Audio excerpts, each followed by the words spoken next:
I wanted to ask all of you to do some math. It's not going to be very complicated. I just want you to think about what you or your family earn in a typical year. And then I want you to divide that number by 10. Next, I want you to divide that number by 10 one more time. And then I want you to divide that number by 10 again. How are we doing? So, for example, median household income in the U.S. is about $70,000 a year. If you divide by 10, it's $7,000. Divide by 10 again, $700. And divide by 10 one more time, that would be $70. That's right. You're doing great. So you should similarly be thinking of a number that is 0.1% of what you earn in a typical year. You have that number? Okay. So my question for you today is, if that is what it took to end extreme poverty, would you be in? A bit over a decade ago, three friends and I co-founded a nonprofit called Give Directly. Give Directly is incredibly simple. It does exactly what it sounds like. It lets you give money directly to people living in extreme poverty with no strings attached. At the time we started, that was a pretty radical idea. People told us that we were crazy. They told us that we were smoking crack. The first time the New York Times covered us, that's the headline that they ran: "Is it nuts to give to the poor without strings attached?" And I get it, right? This idea flies in the face of the orthodoxy we've all heard, which is that it's not that simple. It doesn't work, right? You can't just give money to people. It doesn't get to the root of the problem. Right? You have to teach a man to fish. As in, you give a man a fish, you feed him for a day. You teach a man to fish, you feed him for a lifetime. We've all heard that, right? Yeah, you know how many times I've heard that?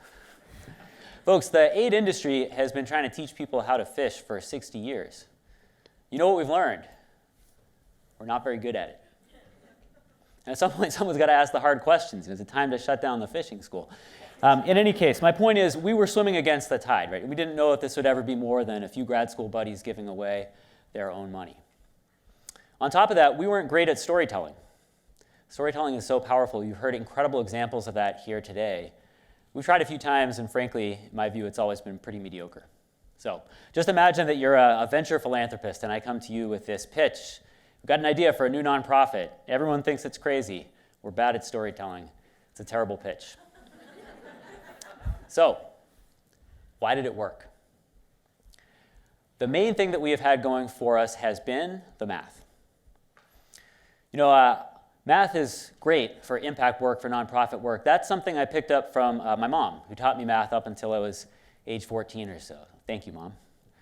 And a lot of that was intuition for things like why the derivative is the opposite of the integral and so forth. But the essential thing that I picked up was this attitude, this idea that math can help us to understand and to make progress on the things that we care most about in this world.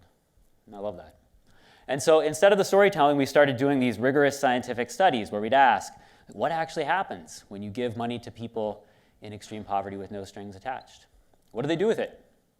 Do they in fact work less, or do they actually work more? And the results have been great. I still remember the first batch of data that we got back from the first one of those studies that we did. And the reason I remember it is because, as you might guess, I tend not to get particularly emotional about my work. There is one time that it made me cry, and that was it. Because you could see in those data that there were people sending their kids to bed hungry at night because they couldn't afford to feed them. And then you could see that because of those transfers, the numbers were starting to fall. And that made me cry into the keyboard of my laptop. Since then, we've gathered a lot more data on a wide range of outcomes. We've seen people building better homes, people earning more money for themselves. By the way, when that happens, it's typically because they stop working for the man. They start working for themselves instead. We started asking bigger questions. We asked not just what happens to a family when they get some money, but what happens to the community and to the local economy as people spend that money. You know what happens? The economy grew by $2.50 for every dollar that we delivered. And we continue to learn. In just the last few weeks, we got back the first batch of data that we've ever had from one of these studies on child mortality. You know what happens there? When families got money, the number of kids who died fell by a half. Those are numbers worth crying about. And all of this, all the evidence that we've helped to generate at Give Directly is just a drop in the global bucket of evidence. Over 300 rigorous studies that have been done to date on what happens when we give money to people in poverty with no strings attached. And it is that math that has let us put up numbers. To date, we've delivered transfers to over 1.5 million people across 15 countries around the world. With your help, we will deliver our billionth dollar sometime in the next year or two. And all of us has us thinking that it is time to do some even more ambitious math. The ultimate ambition is that nobody on this planet would experience extreme poverty. And nobody would have one of those nights when they have to send a kid to bed hungry because they can't afford to feed them. So what would it take to do that? Now, I'm not the first to say that we should end extreme poverty, or even that we can end extreme poverty, but the path forward today is far clearer than it has ever been before, for two reasons. The first is simply that we now know everything that I've just told you. We know that giving money to people living in poverty with no strings attached is a great way to help them make progress on their own, without paying for expensive fishing instructors to run around telling them what they ought to be doing, without even asking that they pay it back. The second is that people living in extreme poverty have been making tremendous progress on their own. A lot of people don't know that. Right? We built up this mythology that says, unless we intervene in just the right way, people are going to stay stuck in the cycle of poverty. That's a fiction.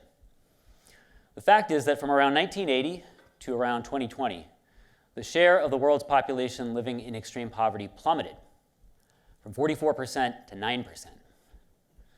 That is absolutely phenomenal progress. That's one of the human race's great success stories of the last 50 years. And here's where it leaves us today. Today, the global poverty gap, that is the total amount by which everybody in the world below the line is below the line, we estimate to be about $100 billion a year. How should you think about that number? Well, $100 billion is less than the United States spends every year on pets. That's less than the world spends in 1 month on alcoholic beverages. And yeah, that's less than 0.1% of our collective income. So that number that I asked you to think about at the beginning of the talk, that is the size of the problem. Now, it's not that simple because we don't know how to get exactly the right amount of money to everybody on the planet. We need a plan for that. In fact, it turns out that you need some new math that doesn't yet exist for that, and we're working on that right now. But the bottom line is the same. Whether it is 0.1% or 1%, we could end extreme poverty at a price so low that none of us would notice the difference. So my ask of you today is simple. Give. Don't worry about raising awareness. Don't take some high-priced overseas field trip, try to teach people how to fish. Give. Give directly, whether it's through Give Directly or some other channel. And give enough to be able to say, I've done my part to end extreme poverty. Thank you.